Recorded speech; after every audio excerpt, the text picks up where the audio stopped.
ने ममता बनर्जी के मंत्री पार्थ चैटर्जी को गिरफ्तार कर लिया है। शिक्षक भर्ती घोटाले मामले को लेकर छापेमारी और पूछताछ के बाद चैटर्जी को गिरफ्तार किया गया है। उनके करीबियों ने ईडी के करोड़ों रुपए के कैश और सोना बरामद हुआ है। शुक्रवार 22 जुलाई को ईडी ने पश्चिम बंगाल में ममता बनर्जी के मंत्रियों के छापेमारी शुरू की थी, जिसके बाद ये छापेमारी अब तक जारी है। पार्थ चैटर्जी के करीबी और पिता के घर से ईडी ने 20 करोड़ रुपए से ज्यादा बरामद किए हैं। ईडी ने अर्पिता को भी हिरासत में लिया है। बताया जा रहा है कि कई घंटों से ममता बनर्जी के नेता पार्थ चैटर्जी से पूछताछ चल रही थी। इस दौरान ईडी ने उनसे कई सवाल पूछे, जिसका जवाब मंत्री नहीं दे पाए, जिसके बाद अब उनकी गिरफ्तारी हो चुकी है। इस मामले में कुछ और लोगों की भी गिरफ्तारी हो सकती है।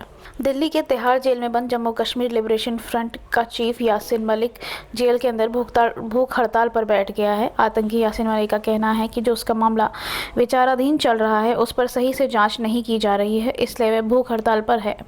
जेल के आला अधिकारी भी यासिन मलिक से बात करने पहुंचे, लेकिन उसने भूख हड़ताल छोड़ने से मना कर दिया। इससे पहले मलिक ने 13 जुलाई को दिल्ली की विशेष अदालत से पूर्व मुख्यमंत्री मुफ्ती मोहम्मद सईद की बेटी रूबिया सईद के अपहरण से जुड़े मामले में प्रत्यक्ष रूप से पेश होने और गवाहों से खुद जिरह करने की अनुमति मांगी थी। मलिक ने कहा था कि इसकी अनुमति न मिलने पर वह अनिश्चितकालीन तक भूख हड़ताल करेगा। प्रधानमंत्री नरेंद्र मोदी ने महान स्वतंत्रता सेनानियों बाल गंगाधर तिलक और चंद्रशेखर आज़ाद की जयंती पर उन्हें शनिवार को श्रद्धांजलि दी।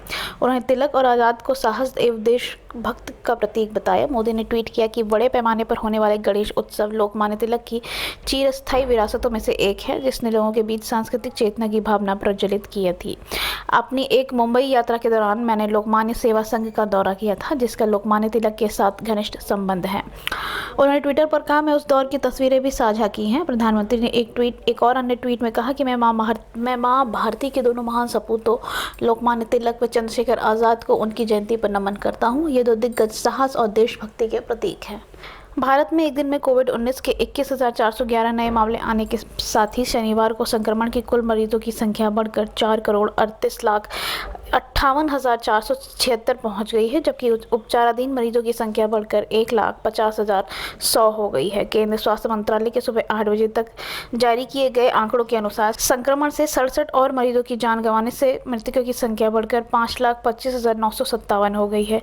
उपचाराधीन मरीजों की संख्या संक्रमण के कुल मामलों का 0.34% है। कोविड-19 के स्वस्थ होने वाले मरीजों का राष्ट्रीय दर 98.46% दर्ज की गई है। आंकड़ों के मुताबिक बीते 24 घंटों में कोविड-19 के उपचाराधीन मरीजों की संख्या में 618 की वृद्धि हुई है। वहीं संक्रमण की दैनिक और साप्ताहिक दर 4.46% दर्ज की गई है। राष्ट्रपति चुनाव में बिहार समेत कई राज्यों में विपक्ष की तरफ से जमकर क्रॉस वोटिंग हुई है। बिहार में द्रौपदी मुर्मू को राष्ट्रीय जनतांत्रिक गठबंधन के पास मौजूद वोटों से अधिक संख्या में वोट मिले हैं। इसे लेकर बीजेपी बिहार इकाई के अध्यक्ष जयंत जायसवाल ने दावा किया है कि राष्ट्रीय चुनाव में हुई क्रॉस वोटिंग विपक्ष के नेता तेजस्वी यादव के खिलाफ रोष का संकेत है। संजय जायसवाल ने तेजस्वी यादव का नाम लिए बगैर आरोप लगाया कि राष्ट्रीय जनता दल के नेता अपने समर्थकों, खासतौर से अपनी जाति के समर्थक के साथ जागीरदारी की तरह बर्ताव कर रहे हैं। बीजेपी नेता ने कहा कि विधानसभा में हमारी संख्या का बल 125 था, क्योंकि हमारा एक विधायक मतदान नहीं कर सका। हालांकि मुर्मू के पक्ष में 133 सदस्यों ने वोट डाला है। यह बड़े पैमाने पर क्रॉस वोटिंग का सबूत है। पश्चिम बंगाल में शिक्षक भर्ती घोटाले मामले को लेकर प्रवर्तन निदेशालय की छापेमारी और पूछताछ के बाद ममता सरकार के मंत्री पार्थ चैटर्जी को गिरफ्तार किया गया है। पार्थ चैटर्जी गिरफ्तार को लेकर पश्चिम बंगाल से बीजेपी सांसद दिलीप घोष ने टीएमसी समेत ममता बनर्जी पर हमला बोला। दिलीप घोष ने पार्थ चैटर्जी की गिरफ्तारी को लेकर कहा कि अरेस्ट तो होना ही था, 1000 करोड़ का घोटाला हुआ है, ये तो केवल कर्ण मात्र है। उन्होंने टीएमसी के नेता सीबीआई और ईडी को धमकी दे रहे थे।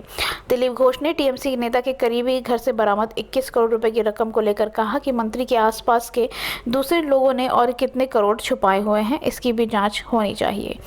बीजेपी नेता ने दावा किया कि शिक्षक भर्ती के नाम पर 45 करोड़ से अधिक का घोटाला किया गया है। उत्तर प्रदेश के मुख्यमंत्री योगी आदित्यनाथ द्वारा चित्रकूट के टाइगर रिजर्व बनाने की घोषणा के बाद वन विभाग के प्रधान मुख्य वन संरक्षक ममता संजीव ने लखनऊ से 5 सदस्यीय टीम को लेकर चित्रकूट में डेरा डाल लिया है। यहाँ पर्यटन विकास की संभावना को तलाशने के लिए उन्होंने जंगली क्षेत्रों का भ्रमण भी किया है। इसके साथ ही उन्होंने रानीपुर वन्य जीव विहार क्षेत्र में टाइगर रिजर्व और रेस्क्यू सेंटर के अलावा पौधारोपण की स्थिति की जानकारी ली। उन्होंने जिले के धार्मिक स्थलों स्थलों पर पौधारोपण और पर्यटन क्षेत्र से जुड़े होने की काव्यात को लेकर अधिकारियों के साथ समीक्षा बैठक भी की है। इसके साथ ही अपने अधिकारियों के साथ चित्रकूट के उन कई जंगली क्षेत्रों का भ्रमण किया जिसको इनको इको टूरिज्म की दृष्टि से उन क्षेत्रों को बढ़ावा दिया जा सके। प्रधान मुख्य संरक्षक और विभागाध्यक्ष ममता संजीव दुबे का कहना है कि चित्रकूट में इको टूरिज्म के लिए बहुत पोटेंशियल है। चित्रकूट की पहाड़ियाँ बहुत खूबसूरत है, यहाँ की जो संस्कृति है, जो प्राकृतिक संपदा है।